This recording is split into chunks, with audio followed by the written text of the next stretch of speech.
yung isang quality. Para sa akin,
bilang guro, alam mo kung ano yung mga, ano yung nakapaloob sa ituturo mo. Para yung mga bata, yung matutunan nila, is ako talaga kung ano yung subject na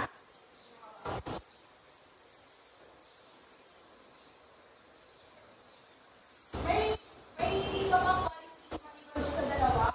So, sino gusto mo ba? Hamza. Number 3, engage students in learning. Number 4, use real-life local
ano yung gagawin natin? Ano yung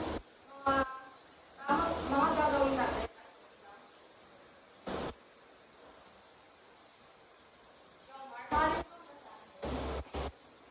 In summary, quality teachers are defined by their activities and characteristics, while teacher quality is defined by standards set for the profession that are validated by the students' learning outcomes.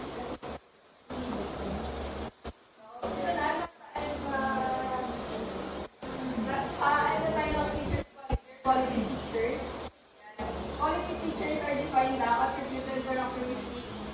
So, pag sinabi natin quality teachers, yung mag-define po natin sila base sa mga ambag nila, sa mga katangian nila as guro. Pag sinabi naman natin teacher quality, kung ano po yung siniset na standard para sa isang profession na yun. And, nakikita sa mga natutunan ng mga bata pagkatapos nilang mag-guro. Ngayon, dapat na tayo sa letter B. Sino po gusto ko? The competency for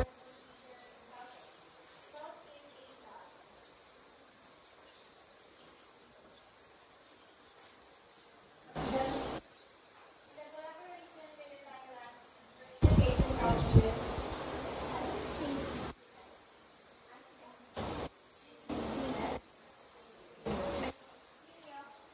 Secretariat, cities, and the CEO, Regional Center for Educational Technology, or DUTEC, initiated the competency framework for teachers in Southeast Asia, which was developed in 2017. The purpose was to revitalize teacher education and promote teaching as a profession of first priority professional language. Teachers please survey and service rather than using regional competency framework as a guide. So, sa letter B, tatalakayin natin yung mga departments na mga may ambag sa education. Katulad dito, inclusion ng pag-collaborate kay Thailand and sa mga regional center and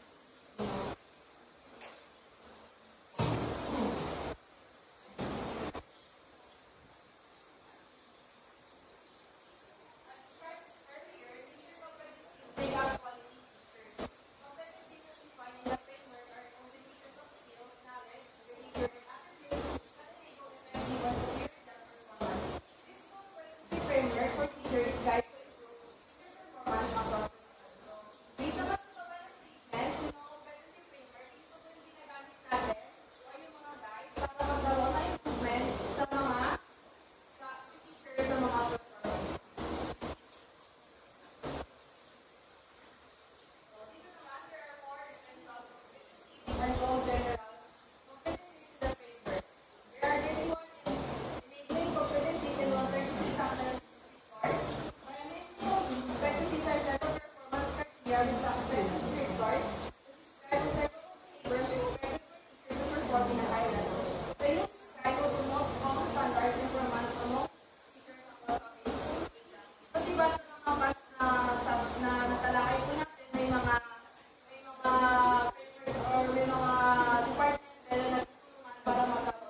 better day by day. Kasi nga, alam natin na hindi lang dito nag-stop yung ability natin as a teacher. Pwede pa tayo mag-improve day by day.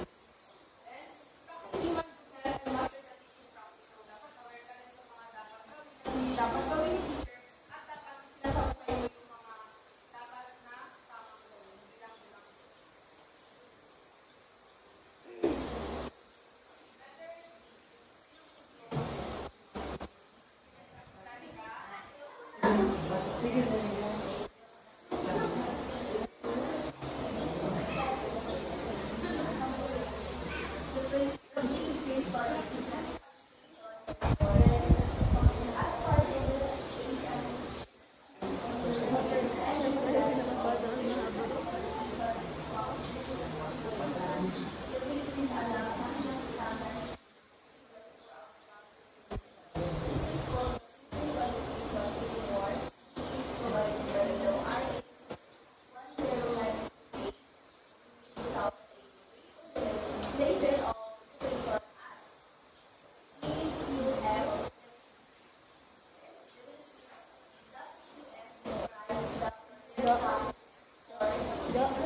May hanapin lang ako video. So, si letter C ko, ano siya? Video ko ba naka? Part 2 kasi yan, para magkaroon po tayo Tingnan ko na. ng mga indication sa mga career path as we as education students or having education. So, for our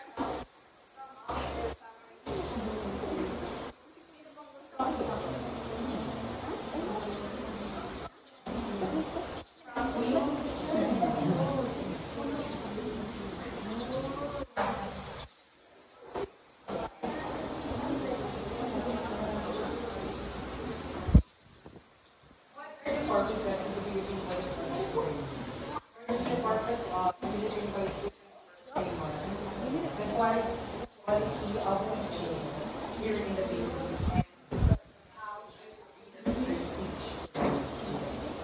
Kasi sinabi ni Frankie, dagdag lang, ang purpose ng qualification paper is para magkaroon tayo ng masihat or ng guide paano tayo magiging mabuting guro, bago tayo maging guro, ay paano rin maging mabuting guro yung mga guro na may tayo, di ba?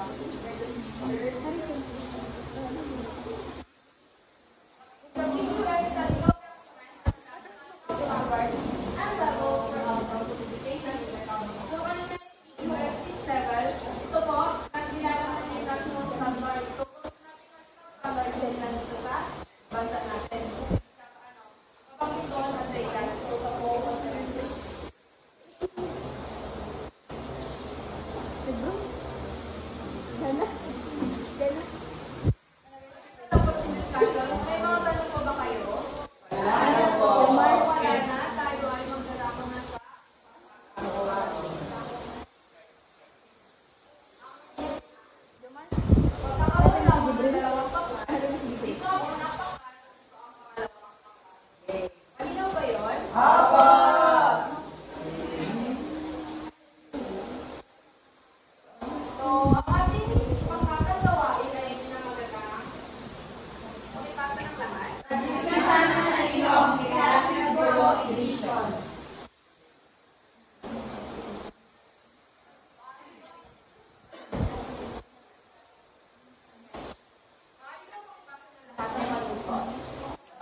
Tama.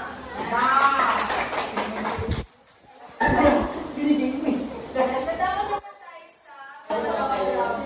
Yung pangalawang round, yung iba-iba.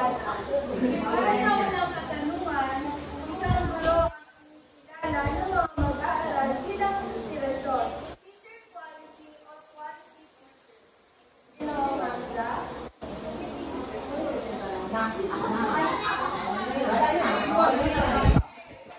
Quality teacher. Kasi kilala sila mga estudyante as quality teacher, siguro quality yung mga sinuturo daw para na magturo. Para sa pangalawang katanungan, ang DepEd ay may training programs para sa bagong guro. Anong aspeto ito?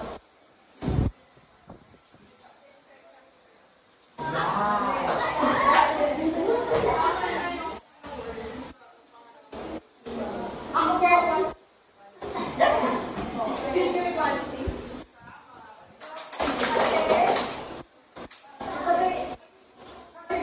Kasi pinipili yung mga teacher para masigurado nila makabigay sila, makaproduce sila ng quality teachers. Para sa panghuling katanungan, gumagawa ng lesson plan batay sa pangangailangan ng klase. Sino siya? Teacher.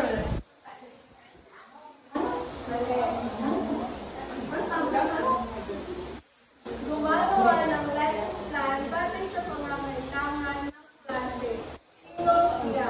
Quality teacher o teacher quality? Sino? Kasi po,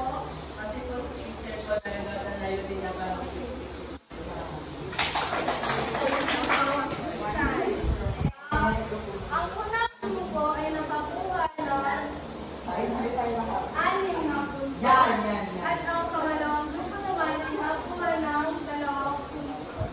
Gayon, ang nanalo ay ang unang grupo. Nais pa ba kayong alamin? Wala na po. Gayon, mag-ready kayo ng panulat at sagutang papel.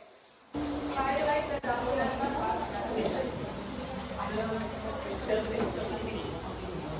Para sa unang pinakay,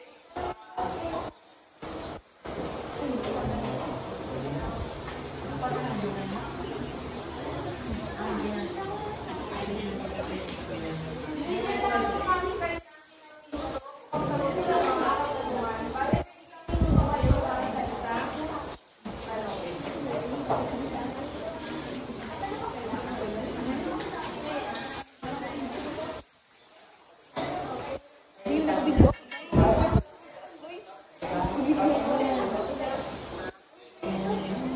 Sagutin na ba ang tanong?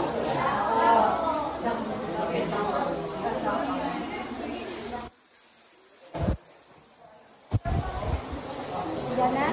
Gana?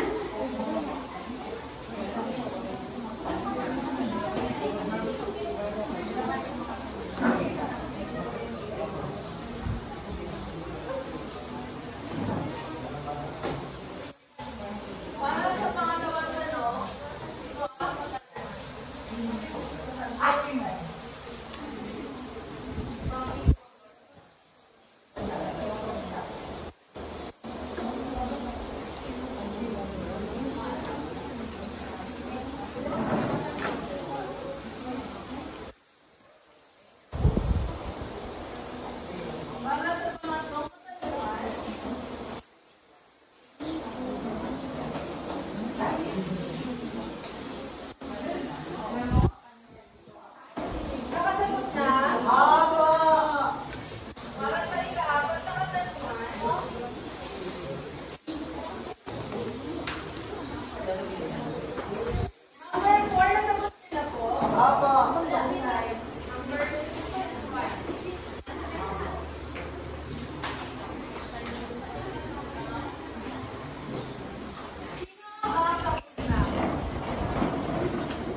Decram B.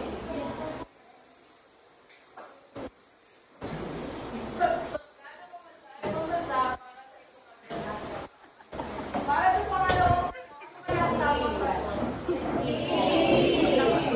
Tama ba? Ang helping students to learn the CFTC ay nangangululang C. Paggamit ng at pagbibigay ng ibang sabi. Sa pangatlong tanong,